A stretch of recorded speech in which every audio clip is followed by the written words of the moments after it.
We will begin our meeting.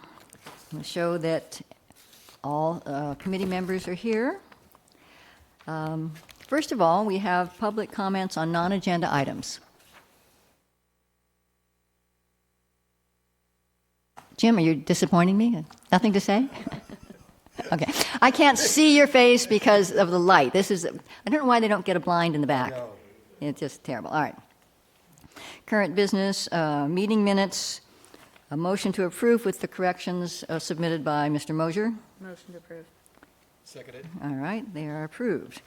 All right, we have our favorite part, the applicants. Now, at the last meeting, or the last time we did this, a month or two ago, we had selected three. We had a sort of a two heirs and a spare.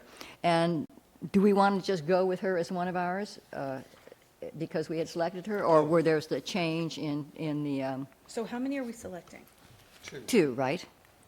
That's correct. Last time, the committee decided upon Rita Goldberg for the Right. third backup, so Yeah. you could definitely select Rita, and then you'd be selecting at least one more and maybe a backup.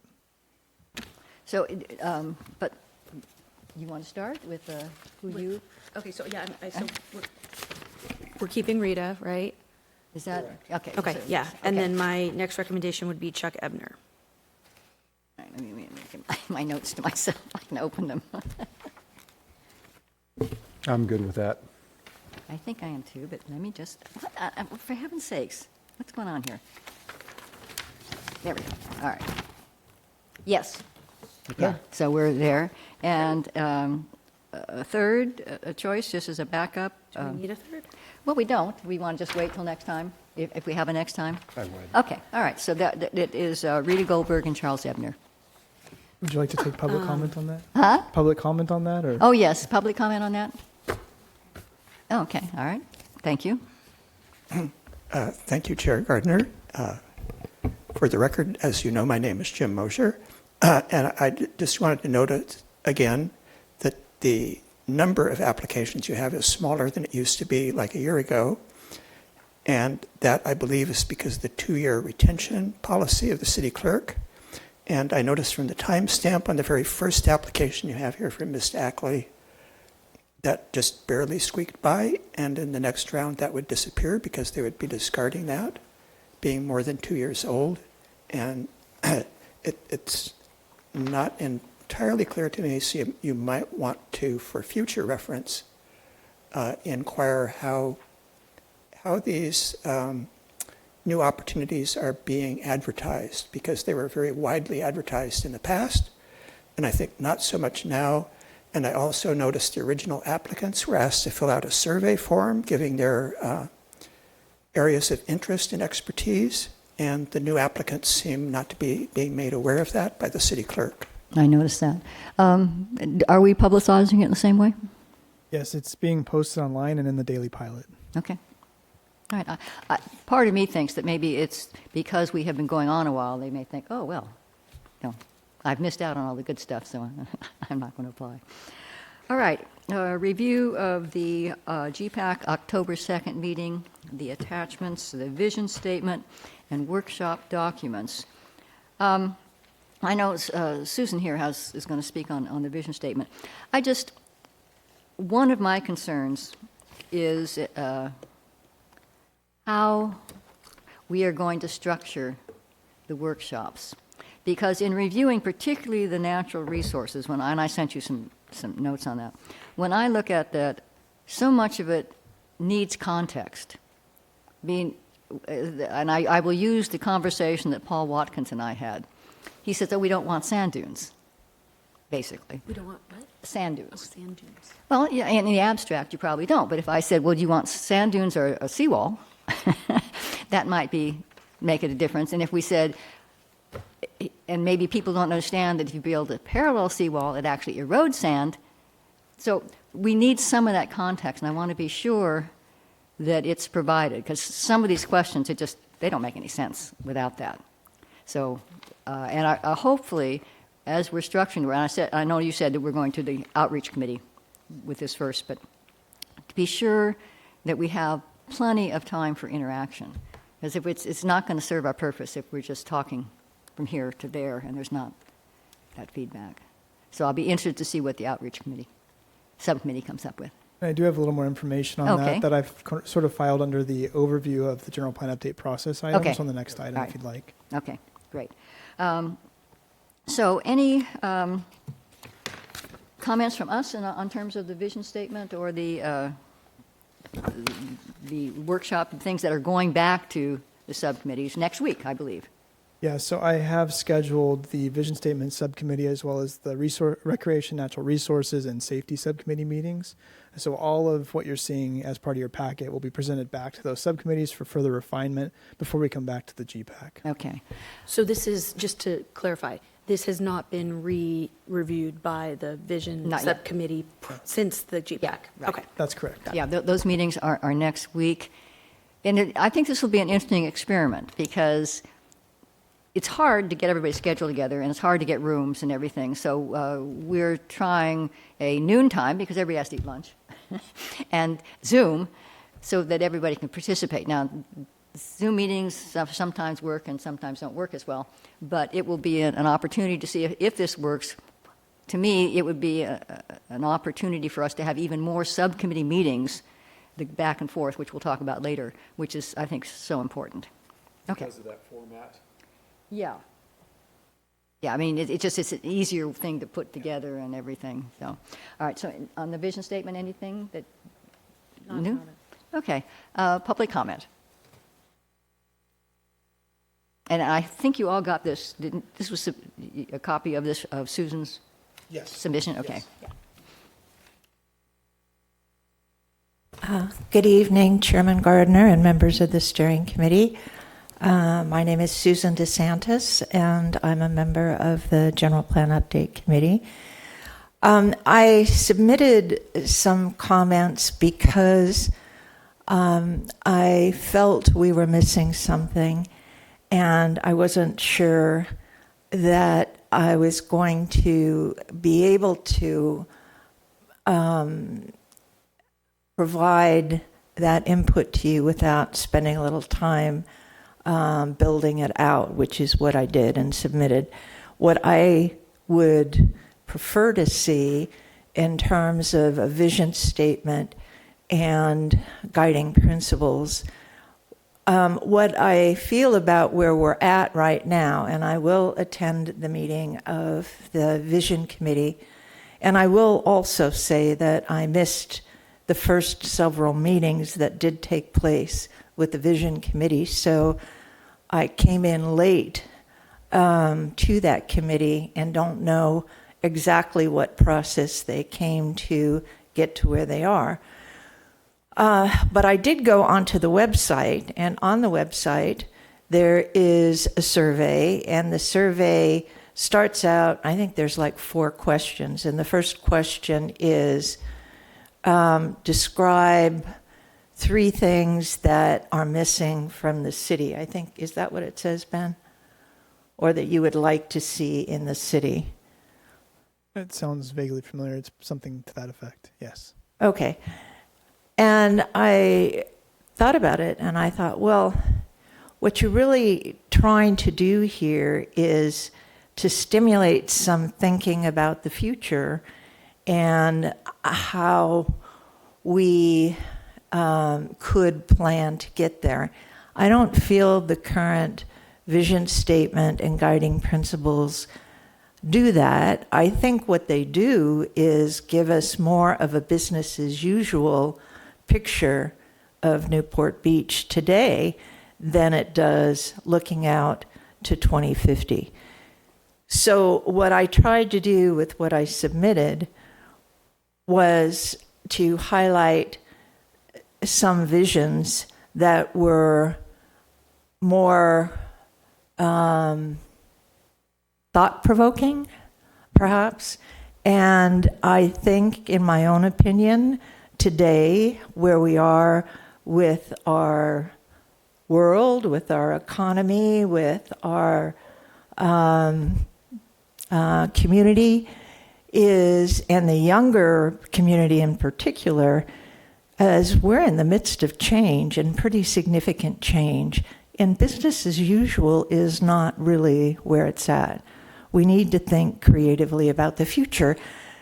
Now, each of the themes that I played out are actually in the vision. It's just they don't in the vision statement that Dudek drafted.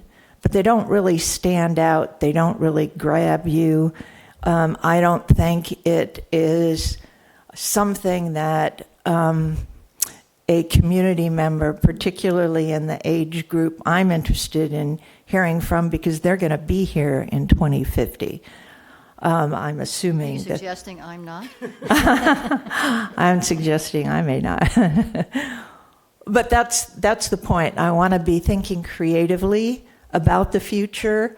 I think we're in for significant change within the next 5 years, 10 years, and definitely within the next 25 years. I see all of the themes that I laid out as being possible, some of which not so much, because it puts us in competition with cities that are already doing a really excellent job, like Costa Mesa with the Performing Arts Center and Laguna Beach with what it's doing around arts and crafts and so forth. But there are opportunities to be thinking creatively at the future. And you may recall that I had suggested early on that we bring in a speaker to help us think creatively about the future. And we didn't do that. I'm not sure exactly why, other than we were relying on the background papers done by Dudek's staff and the expertise that they brought to the table. But when I talk about someone to help us think creatively, I'm thinking of people that I know, like a Lucy Dunn, who can stimulate and facilitate a conversation that could lead towards exploring some of those themes. Also, a Steve Pontel, who is an economist, and we also know that the Orange County Business Council has some excellent individuals. So that's what I wanted to bring to you today. We may be too far into where we are at today, but I would see that as, and some of the themes that I put forward, as being a way of facilitating the workshops and starting there. And I think also generating more participation on the part of the community by exploring several of those visions and seeking additional community input and excitement about getting involved in what we foresee as an opportunity for change and creatively thinking about that for the city and its future. All right, thank you. One, I thought they were very thought-provoking, and I think that they should be provided not only to the Vision Statement Committee, but to the Outreach Committee. Because as you say, maybe particularly if the Vision Committee wants to incorporate this in a different way than we've been approaching it, the Outreach Committee would also want to do that in terms of the workshops and everything. So thank you for that. The other thing that I would ask you to do and send to Ben is, prior to the GPAC meeting and to the agenda setting, just a paragraph or so of what you see in terms of a speaker, so that can be presented to GPAC and see if they are interested, they want to support that, and we can move forward if they do. Hopefully it wouldn't be an expense, or not much of one, if at all. So we can deal with that, though, at that point, if there is acceptance. Any comments? No?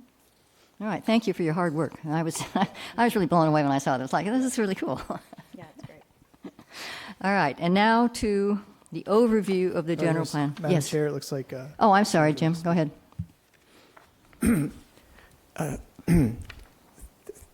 Thank you again. First of all, it may be the result of my incompetence with the city email system, but I believe I am on the Vision Subcommittee, and I have not seen, I just tried to check, any message telling me that there was a meeting coming up. So I am curious when it is. I did get a message about the Natural Resources Recreation Committee meeting next Friday, but not about the Vision Subcommittee. Vision's the 23rd, isn't it? 23rd at noon, it Yeah. shows. Yeah, so Want to check and make sure that he's on that list. Yeah, so the problem may be at my end, but maybe there are other members who would not be aware of that. And the comments I submitted in writing are perhaps more appropriate for that Vision Subcommittee than they are for this body. But I would just like to say I completely endorse Susan's approach, and I think that would be, currently we just have kind of one vision statement, and I'm not sure how that's going to work at the workshops. Like I said in writing, my impression is people would just say, this is the vision we're thinking about, and what do you think about it? Is it good, bad, or... And that's very hard for somebody seeing it cold to react to, and seeing concrete alternative visions or possibilities for what the future may be is something people can react to. And they'll say, oh, I really like this one, or I don't like that one. So I think the question, perhaps for both those subcommittees and for you, is that feasible at the workshops, or are they so cooked in how they're going to work now? And that's what we're going to find out. To me, it would sound like that would be an easy thing to start the meeting with, to say, the general plan is about the future of Newport Beach, and there may be different views of what that future should be, and we would like to know what vision you endorse. And I think that's very important and more useful than what Dudek has produced so far. Thank you. Mr. you. Mosier, I don't see your name on the list. Oh, yes, I've been on the Vision Subcommittee from I'm the just beginning. saying of who the notices went out to. I don't see you on this. I just added Mr. Mosier. You did? as Okay, oversight there you on my go. part. So you have the invite now, Jim. I apologize. Okay, anything else? All right, moving on then to the, our process. And I think that, at least my feeling is, we're still not quite there.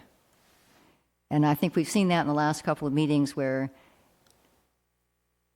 Dudek presents something, and it seems to be presented as, hey, guys, this is pretty good, we can take it out now, and everybody on GPAC goes, no, it's not really ready, we need more input on it. So I want to be sure that as we're moving forward, that we're not continually falling into that little gully, okay? So please share with us the process. Yeah, so I've prepared a short Okay. presentation just to kind of ground where we're at in the process. So this is the graphic that's on the project website today.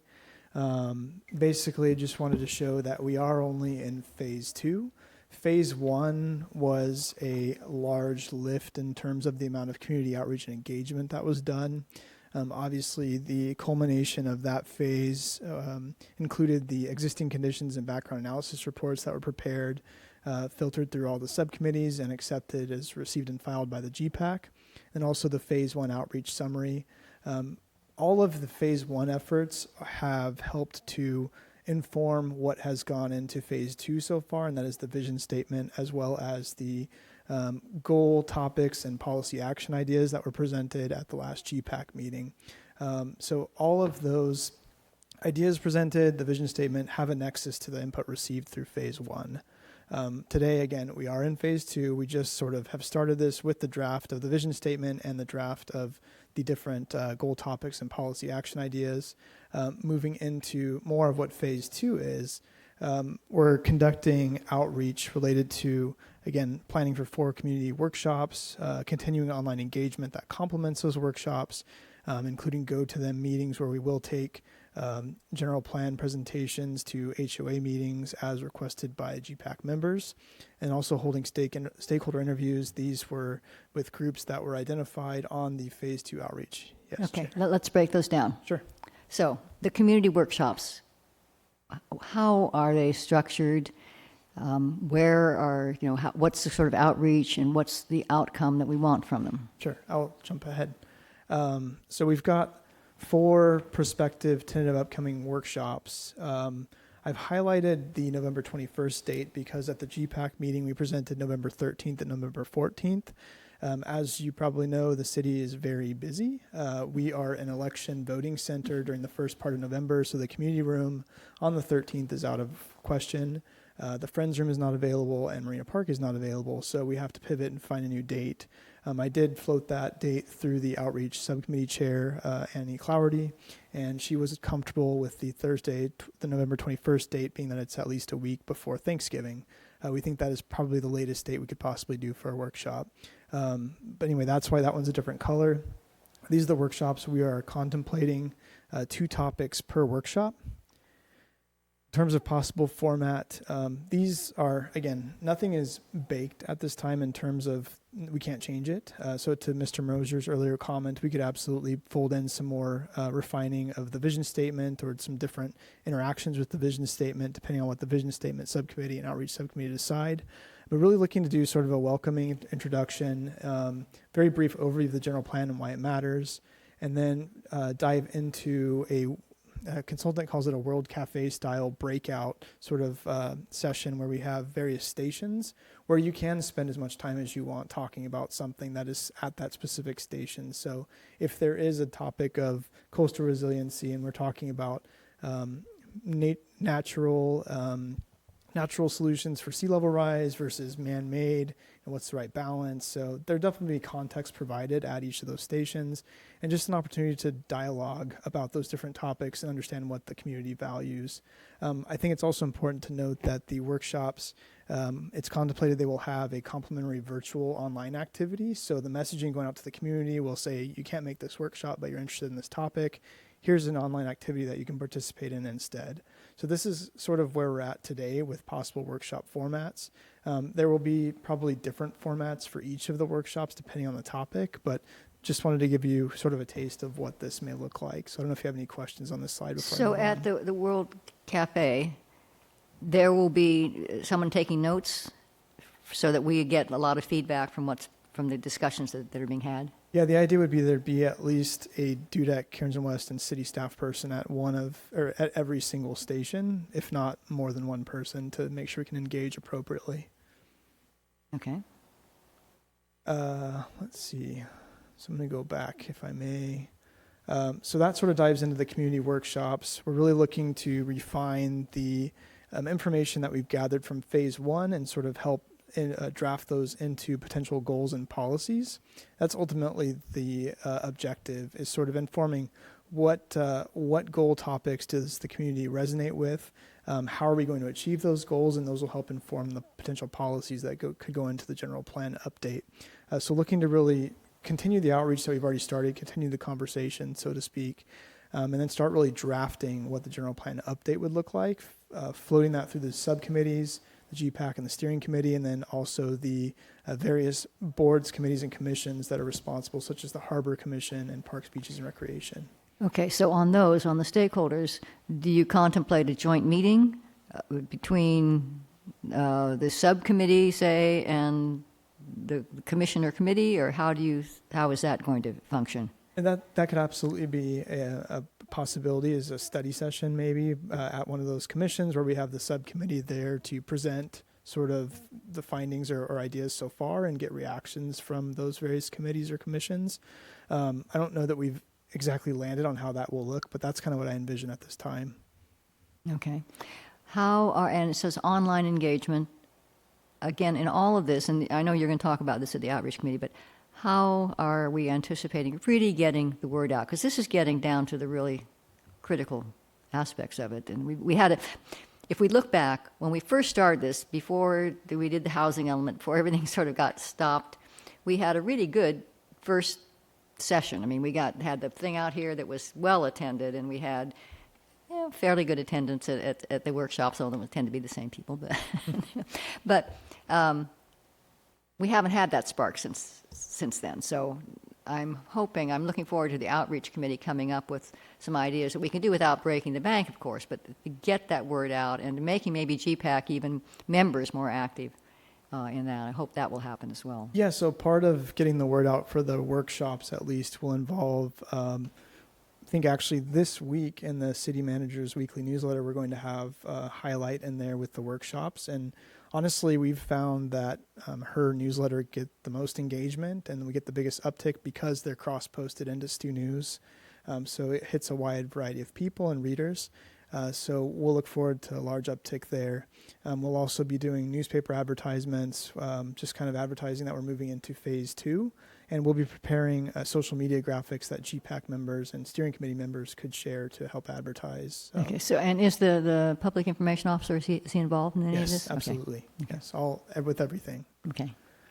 So we will be working to get the word out very heavily now that we have dates and locations sort of nailed down. Okay, and the go-to-them meetings, that's like an HOA. I Yeah. don't have them, but if you live there and you say, gee, I'd love to have, Sure. do we go out there? Okay. Absolutely. And you could get city staff support for that to attend and help as well. So Right. So now, in all of this, is there room to go back again to the specific subcommittee and not just present this mass of data to GPAC as a whole? I mean, I think it's important to get that narrower group together and present their ideas. And it may have to be, just as we've seen with the vision statement, it may take more than once. So are we going to be able to do that with our timing?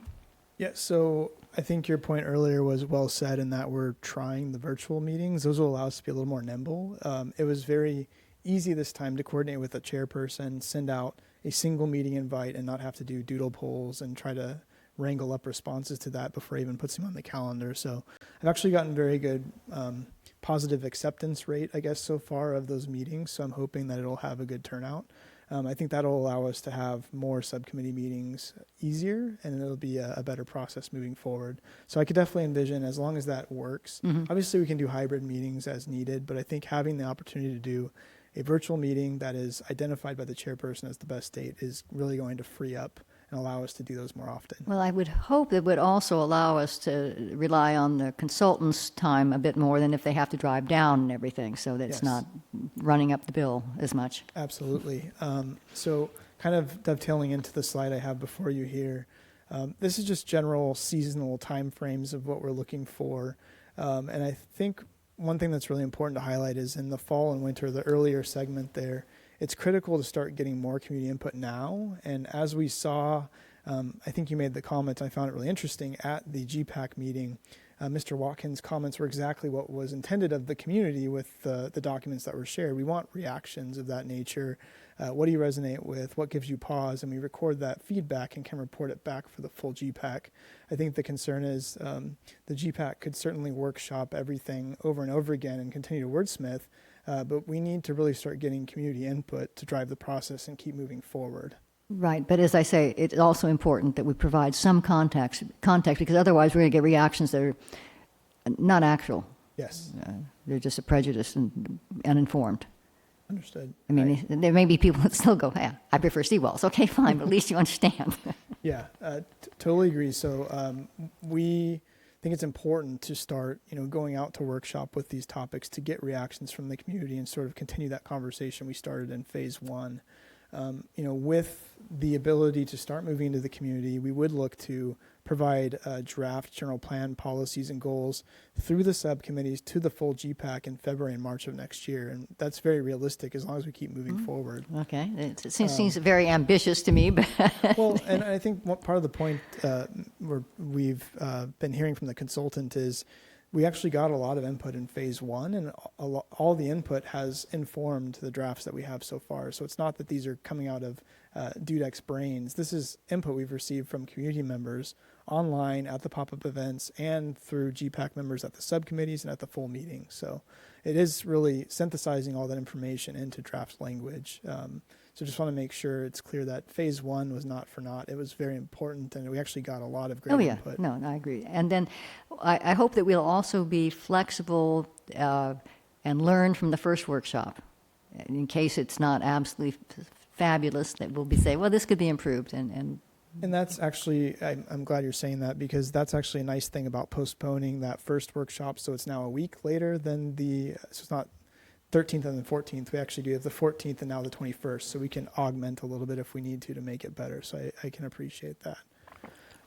So then again, ultimately looking to draft actual goals and policies, ultimately with the goal of having public hearings at the end of summer of 2025. Now, this is all important, and it kind of comes to a head here where we have the contract and budget. And I think that's something that we haven't really talked about overtly in the GPAC meetings. We do not have infinite resources for this project. I think the little chart I made up to the right there is striking.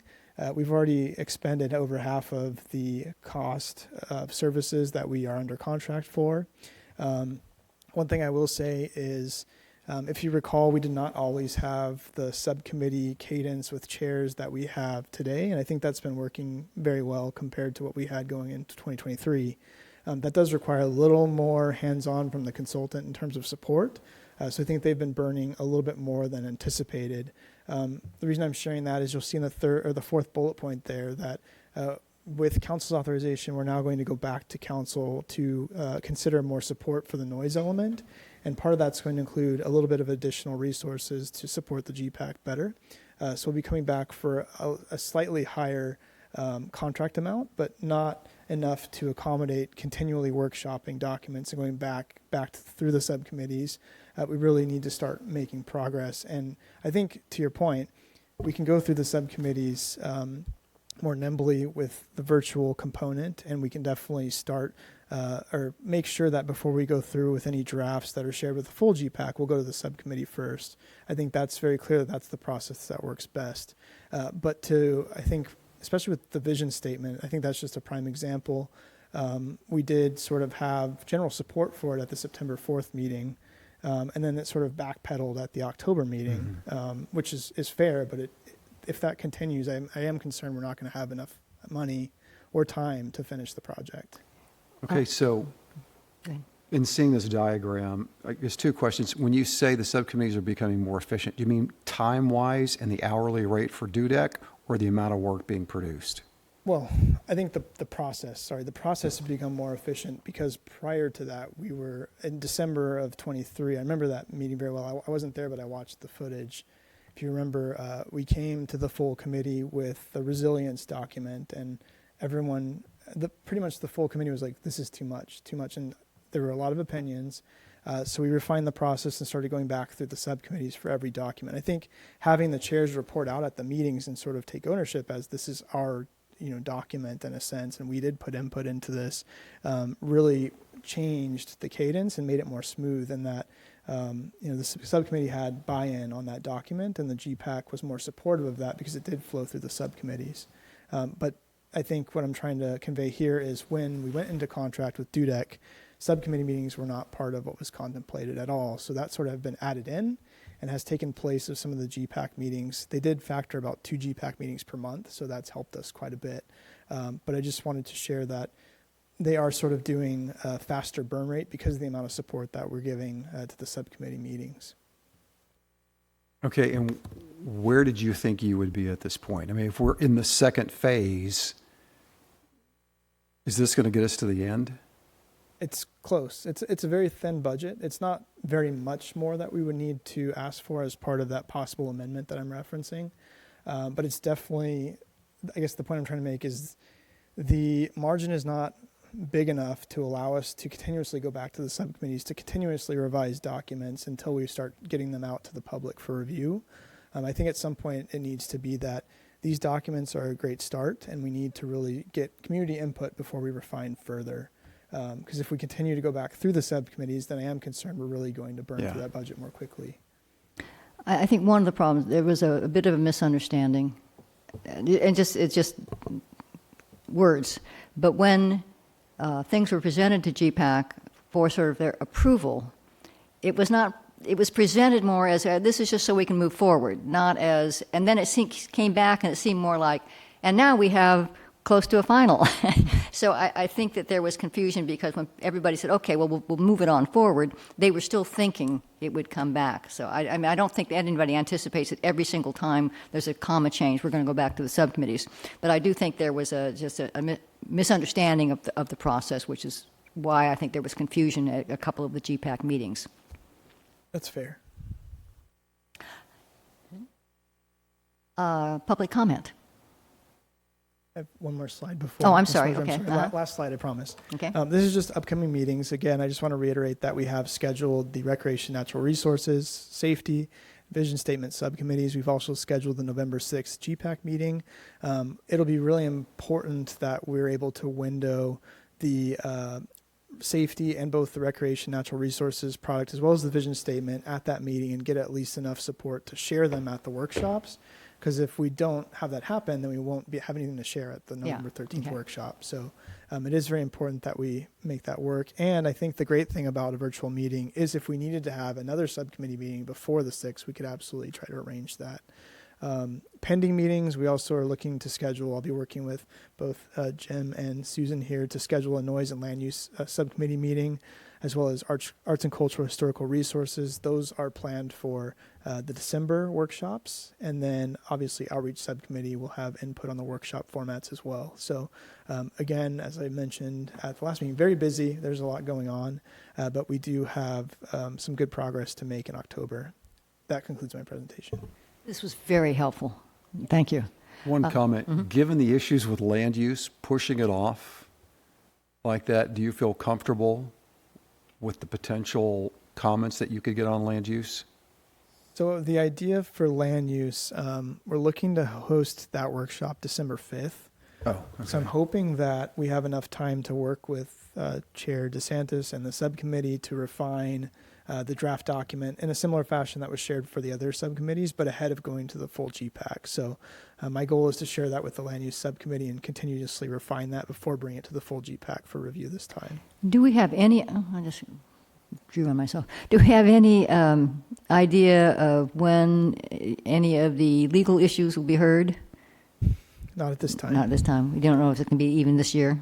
I have no idea. Okay. Will those really will those impact us, or we move forward under the assumption that it is what it is? I think some of that remains to be seen. It would be an interesting question, of course, to consider if, let's say, the court decided that the city's CEQA document was invalid.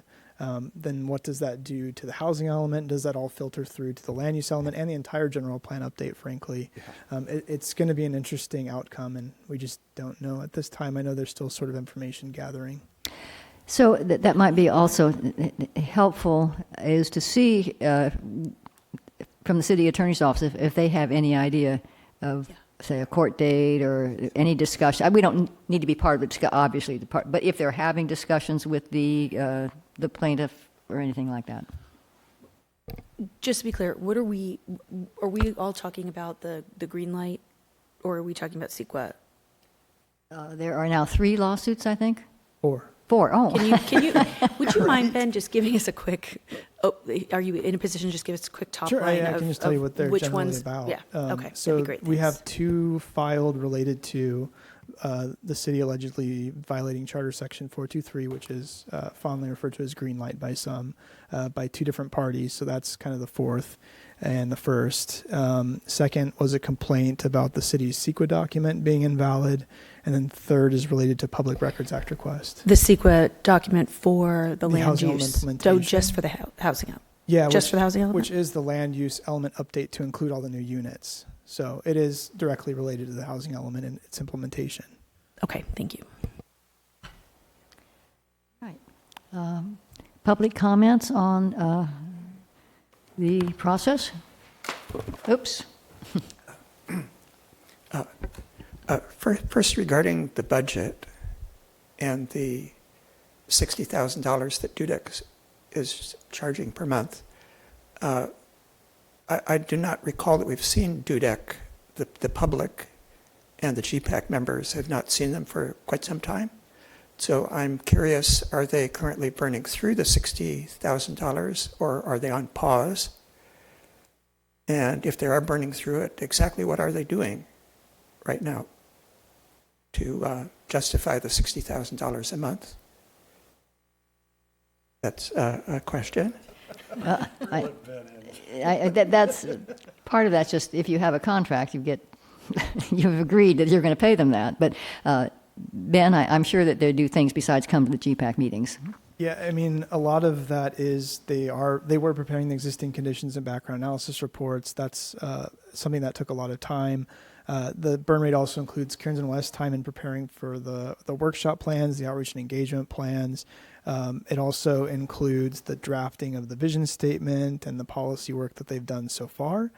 So although not everything is coming to the GPAC immediately, I can assure you they are working. I would not be authorizing or approving an invoice that I didn't believe was accurate. Just for fun, the August invoice was 50,000, so it's not always 60. That's the average that I just sort of ballparked. So when they're not as active, they're not charging as much. But just generally, it's been about 60,000. I think that's a good estimate. Good. And then the second comment, I agree with you that the schedule seems very ambitious, that there would be a draft complete enough of the entire general plan by February, with the very few GPAC meetings that will happen between now and then. If assuming that GPAC has real input into that.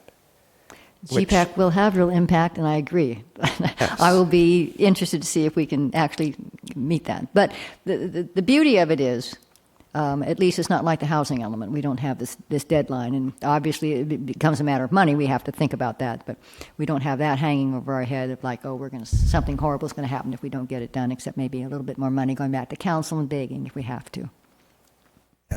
And then my almost final comment is about the outreach to the city's existing boards, commissions, and committees other than GPAC.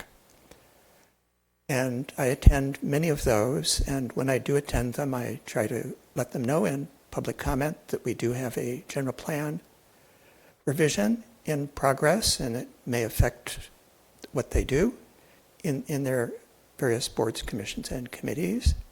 And I think Ben mentioned DUDEC was planning to do something with the Harbor Commission and PB&R, but those are not the only committees. So, Well, I would assume that the Arts Commission will be looking at the arts and historical resources. Yes, I threw those out as examples. It wasn't an Yeah. exhaustive list. Yeah. yes, and I would remind the steering committee, we also have an aviation committee. Aviation and the impact of the airport used to be a really big topic in Newport Beach.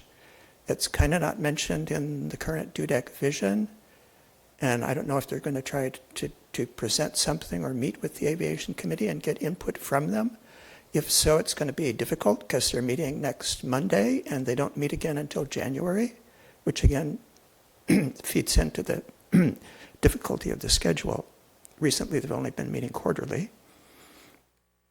And we have a library board of trustees and probably others that we can think of. With regard to the Harbor Commission and PB&R, last week the Harbor Commission, if you were not aware of that, got a presentation from Kurt Black, who is one of the GPAC members. And I told them in response to that they already had a committee that they had appointed, and I don't know if this is the approach that DUDEC or the staff is wanting. The Harbor Commission had previously appointed a ad hoc subcommittee to try to monitor the vision process when we thought the vision process was happening. And so they changed that. At their meeting, they saw a copy of the Harbor and Bay element. It was in the presentation or connected to the presentation that Kurt provided to them. And so now they've appointed a ad hoc subcommittee to try to monitor what we are doing and also to kind of review that and provide their own input on it. I assume that's what is intended. Although Kurt, as you know, has a vision of kind of changing the division of labor between the Harbor Commission and the Parks, Beach, and Recreation Commission, which might be recommended in the general plan. Kind of beaches currently, although they're in the name PB&R, don't seem to be paid much attention to by PB&R. So I think he has some plan for that, but to bring it into effect or change the responsibilities of the Harbor Commission and PB&R would actually require a charter amendment, because what they do is defined in our city charter. Anyway, the Harbor Commission asked a very pertinent question at seeing the harbor element. Is what we are doing a rewrite of it or just a refresh, minor editing and changing of it? And that I have trouble, I could not tell them the answer to that because our schedule now is so accelerated to February. Sounds like we're just doing a refresh. And earlier, I mean, at the very beginning of this, you, Chair Gardner, told the initial GPAC members be bold, but it doesn't sound like we have a lot of time to be bold and be restructuring things like Kurt would like to do. So I'm a little at loss when I'm at these committee meetings to tell them exactly what we are up to. So you might be asking, 2006, I think, was a rethinking of the general plan. And it was intended, I believe, that that's what we're doing here, but I'm not quite sure that it is. So you might be wanting clarity, like the Harbor Commission wanted. Do we have the license in this very short time frame to actually be rethinking the general plan in a bold way, or just minor updates to it? Then I wish I could give an answer clearer to that, but I don't know. Thank you. Well, I think that you have to remember, obviously, that when something is in the charter, we're not going to change it based on the general plan, but there can be suggestions. And we have to keep in mind that all of this that we're doing, once we get past the land use element, well, even that, but the council is going to decide whether they want to pursue it or not us. This is up for us to propose and for them to dispose, and we'll just have to see what happens. But I don't see why we shouldn't be bold. I don't see, even with the time. But also, do we have an idea of, he brings up a good point, of just how many committees and commissions we're actually going to address? Frankly, the aviation committee wasn't on my radar to address. It was more those that align very directly with an element, but there's no reason we can't try to go to a January aviation committee meeting. Or even if we can't do a specific meeting with them, at least invite them. Here's the information. Here's some elements where there's touching on it. Please give us your feedback, and we could do that right away, basically, and get some. And that might give us an idea, will we really need a meeting, or, hey, this is good information, we can just go on from here. So is the purpose of the presentation just to tell them where we are? No. When we went and presented to the Harbor Commission, what was the purpose? No, of that had nothing, that really wasn't, that was the Water Quality Committee presenting to the Harbor Commission. It wasn't an official GPAC presentation. Yeah, that is correct, but it was not the presentation that he provided to the Water Quality Committee. What he presented was an overview of the harbor and bay element and pointed out to them the various policies that are in it and invited them to consider those policies and whether they thought they needed to be changed and things of that sort. So it was a general overview of the harbor and bay element, because Kurt is the chair of the Harbor and Bay Element Subcommittee of the GPAC. So I think it was more in that role than as a water quality member. So he was specifically asking for feedback. I'm just trying to get a handle on I think what that, the process is here. And I think that we are planning to go to the Harbor Commission, right? I would characterize what Kurt, Chair Black of the Harbor and Bay Beaches Subcommittee did, more of a go-to them sort of a meeting to let them know, this is what we're doing, this is what we're contemplating, here's looking for a reaction if you want to provide input or monitor, here's what we're doing. And then, yes, at an eventual future Harbor Commission meeting, we would come back with more structure, trying to a formal, feedback. as you say, a Yes, study session yes. where there's a good time devoted to it and the back and forth between the GPAC members or the subcommittee members and the commission or committee members. Yes, I think, again, prime example of what a go-to them meeting would look like is what he did. Yeah, okay. To be efficient, and I'm not trying to throw any fire on this, but does it not make sense to invite the committee to the subcommittee meeting at the same time and get it taken care of at once instead of going back and forth? Is that too disruptive?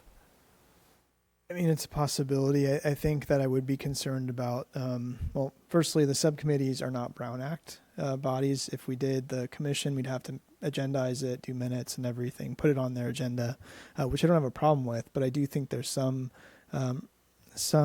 legitimacy to bringing things through the subcommittee first, and then windowing that with the Harbor Commission at a joint meeting, study session, as we said earlier, maybe, just so the subcommittee could present out what they're contemplating and get a reaction more formally from the Harbor Commission at that time. I would think you would want their input prior to that. Fair point. We can, again, this is And I'll tell you, my other fear is one person or two people going off and doing things like this and maybe not representing the totality of the subcommittee or the greater GPAC. That's a concern of mine too.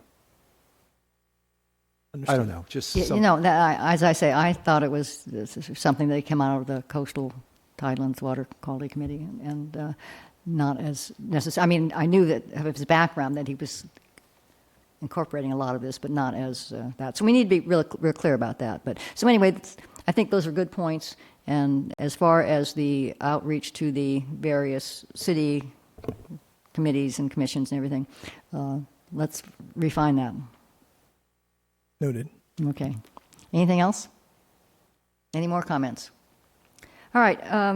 The Coyote Canyon, my concern is on that, on this one, is that we have quite a few units allocated, and yet I know there's this, the county and the city both have, apparently the county has it on its housing element in terms of a number of units. And have we are we communicating with them as far as this is what we're going to do, this is what you're going to do, let's split it, we get it all, or, you know? So I'll provide some perspective. Yes. First, just talking a little about Coyote Canyon landfill in general. The city gets a lot of calls about trucks moving dirt out there, and I just would state for the record that we've been told that's part of the natural closed landfill operation of moving dirt around. So there's nothing happening in terms of development activity today. The only development activity being contemplated is actually at the landfill gas facility across Newport Coast Drive to the east. The county has a potential project to sort of reinstate a renewable natural gas facility that would inject refined gas back into the system. The city is processing a project with an M&D on that component.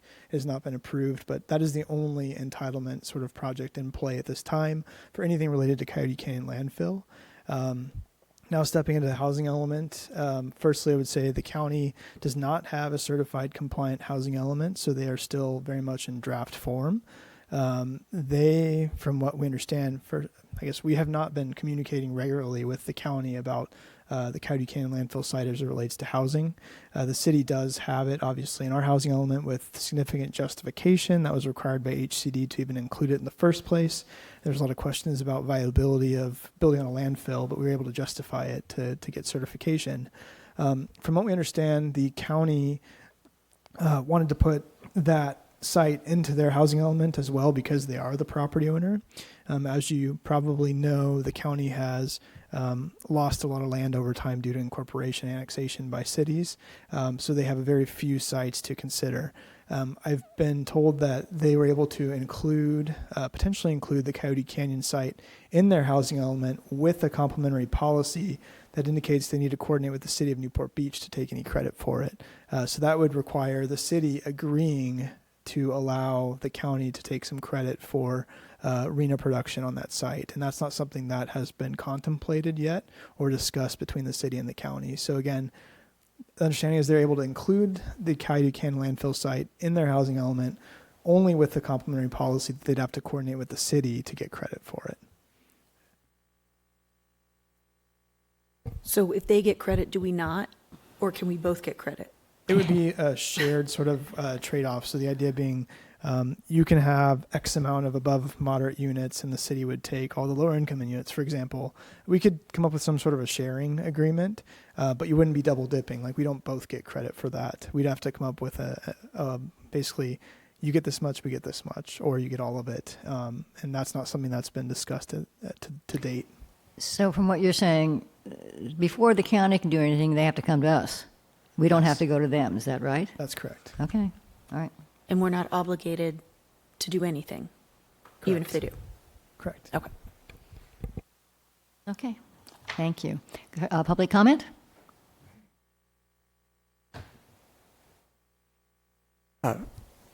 Yeah, I'm slightly confused what I heard here. At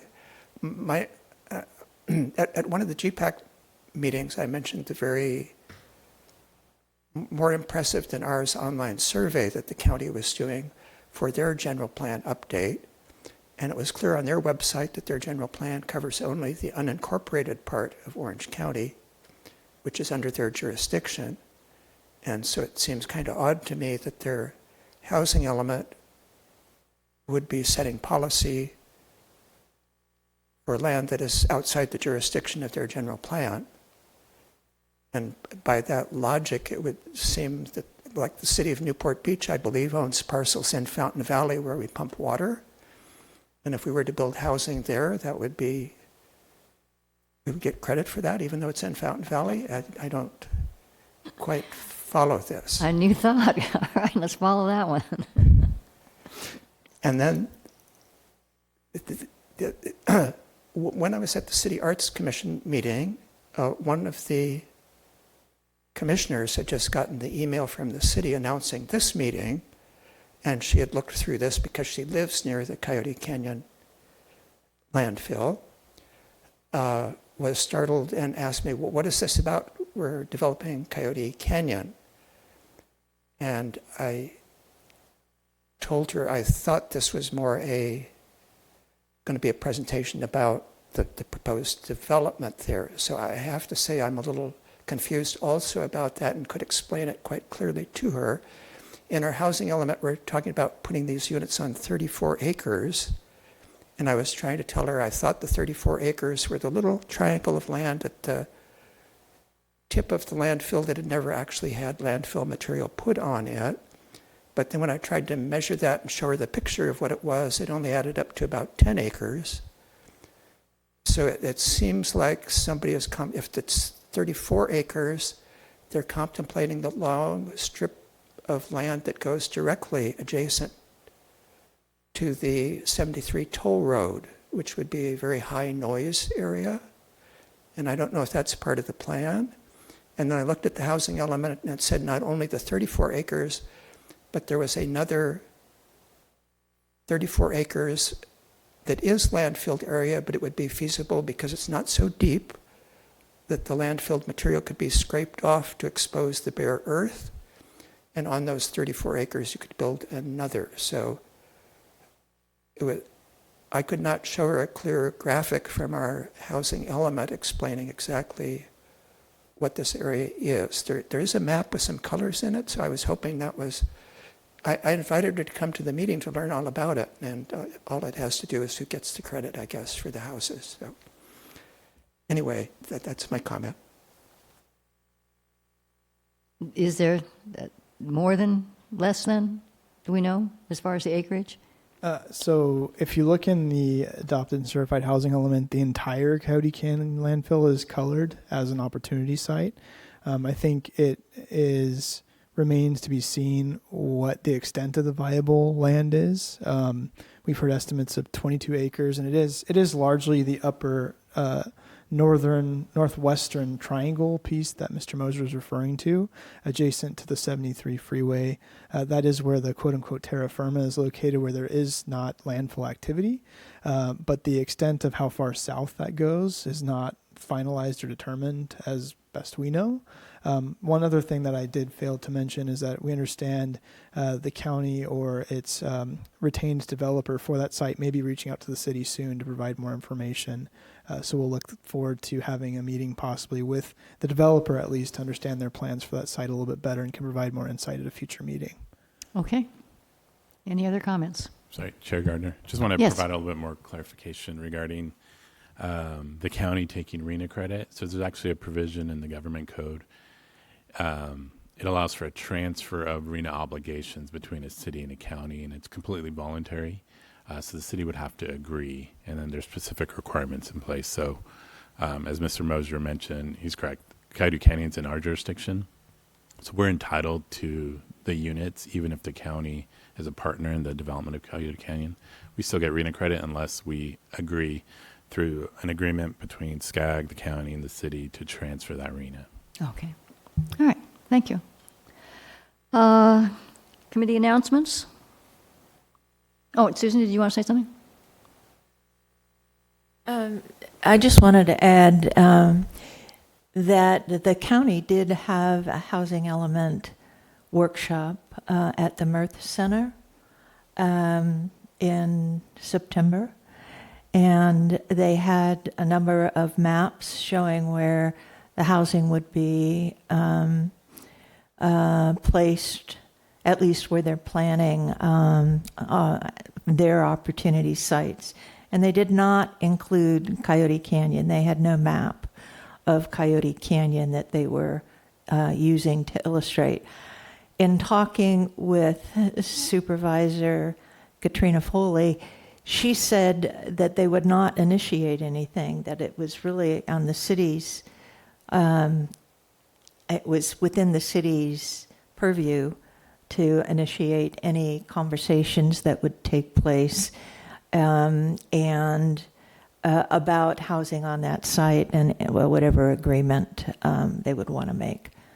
So they're kind of stepping back. Thank you.